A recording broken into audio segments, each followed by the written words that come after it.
Ciao tutti, buongiorno. Come on in and get flour on you, just like me. Hi everyone, I'm Chef Jan, and we are cooking like an Italian today. I am making an amazing dish. This is called Panzotti. This is the ravioli of the Italian Riviera. It is loaded with goodness. The filling has cheese and some beautiful herbs. The topping, the sauce is a white walnut sauce. And this panzotti is served during religious holidays in Italy when you can't have meat. So, you know, Christmas Eve, Easter, things like that. And so I have made fresh pasta.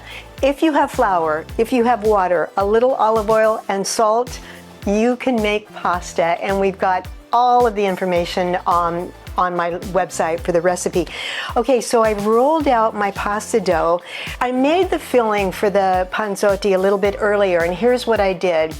In a skillet, I sauteed some onion in butter and got that nice and caramelized, and then I added spinach. And I actually shredded the spinach. You can either shred it after or before, but I shredded it before, put it in the skillet, and just sweated it and softened it. Then I put it in a bowl, I let it cool, and then I added the rest of the filling, the cheeses, the ricotta, the nutmeg, the salt, the pepper. And here we have that filling right here. So I am using a really cool ravioli maker here. It's a round ravioli maker, and on Etsy, I found a personalized ravioli maker. It has my name on it. It says Casa di Altri. How fun would that be for Sunday supper, for you to make ravioli for your family with your name on it? What a beautiful Italian signature, right? So I've laid my first sheet of pasta on this utensil here, and now I'm going to take a little bit of that filling and I'm going to put it in each pocket. I love this idea. Of course, you could make the traditional ravioli just by hand, you know, spooning it into the dough about 1.5 inches wide at a time. But I really am excited about this. So I'm putting about a tablespoon of filling. Great. And now I'm going to take the second sheet of dough and I'm going to put it right on top, just like that. Then I'm going to go in with my filler or my mold and just press it down, and it's going to pop out and it's going to have my name on it.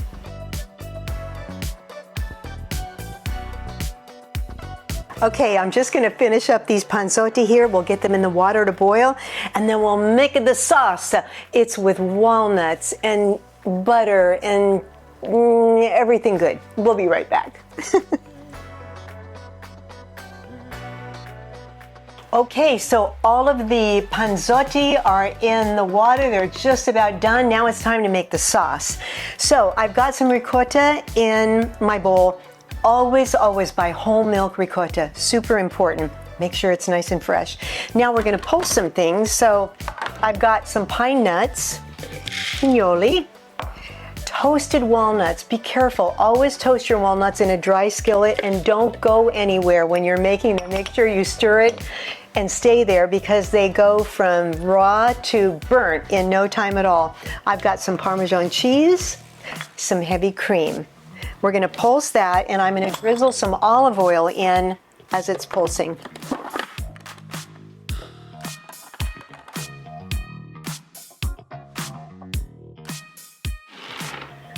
That is sufficiently pulsed.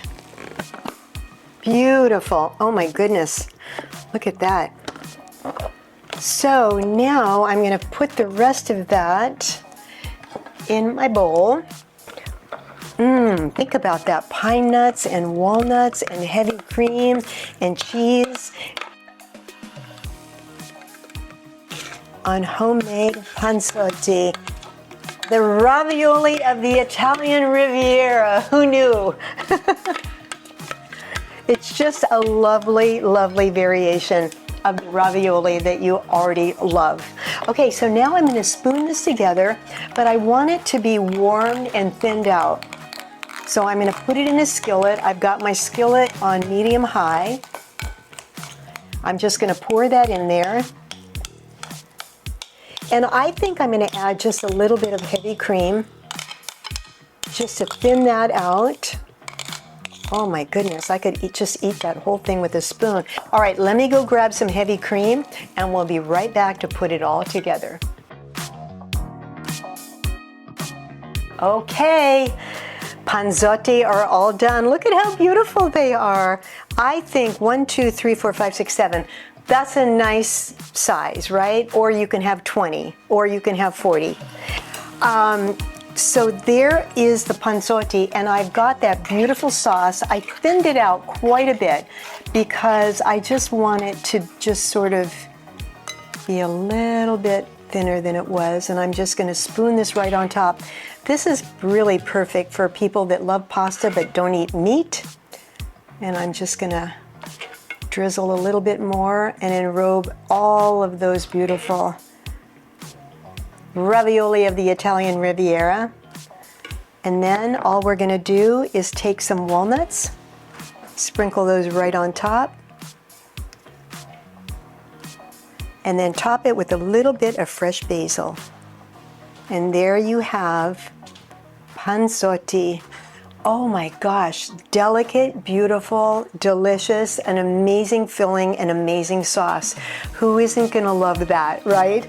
Okay, so when we come back, we're gonna finish the day with an Italian bread pudding to die for and so easy. We're cooking like an Italian.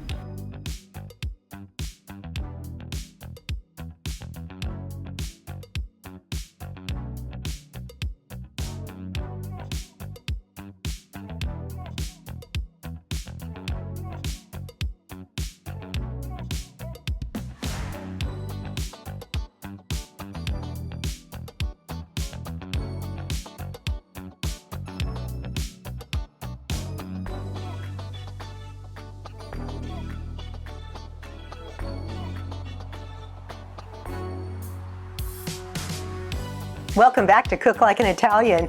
I thought I'd end the show with something a little bit sweet. Now this is just a tip for you. We're making bread pudding, and this is Italian bread pudding, and the reason it's Italian because I'm using pastries, store-bought pastries from an Italian bakery in Arizona, simply from scratch. Or strictly from scratch, excuse me. Rudy DePaula and his family have been in the business for decades, and they make beautiful, elegant desserts and ship them all over the world. So I thought, why am I just using bread for my bread pudding when I can go to the store and buy Danish, cinnamon rolls? I mean, look at the product that he produces.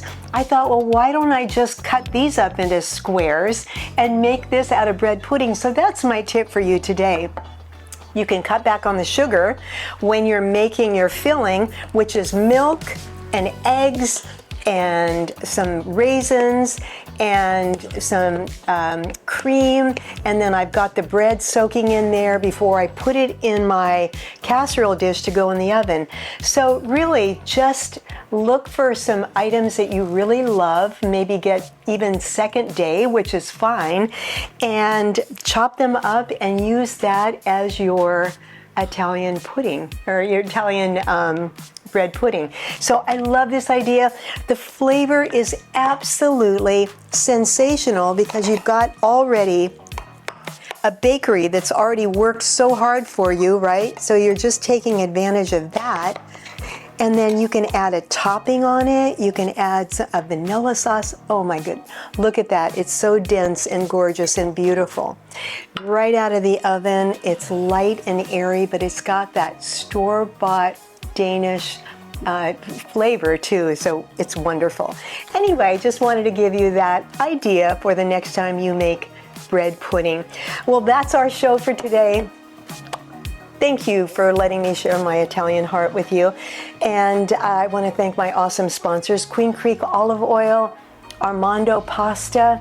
I want to thank Strictly From Scratch, who makes these beautiful Danish, Arizona Farm Bureau, and fillyourplate.org, iHealth Networks, and Bloomfield Builders out of Arizona and Colorado. Thank you to all, and we will see you next time when we cook like an Italian. Buongiorno. Ciao, ciao.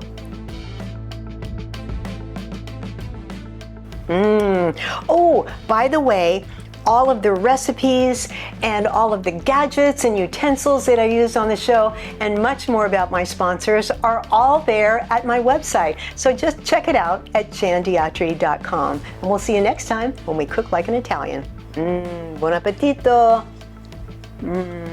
Oh, that bread pudding is yummy, scrumptious, delicioso, just the way it is. But if you really want to take it to the next level, add some vanilla sauce. I've got that recipe on my website with this recipe for bread pudding. So sprinkle or pour a little bit of sauce and then sprinkle it with some shredded toasted coconut to die for. Oh my gosh, beautiful.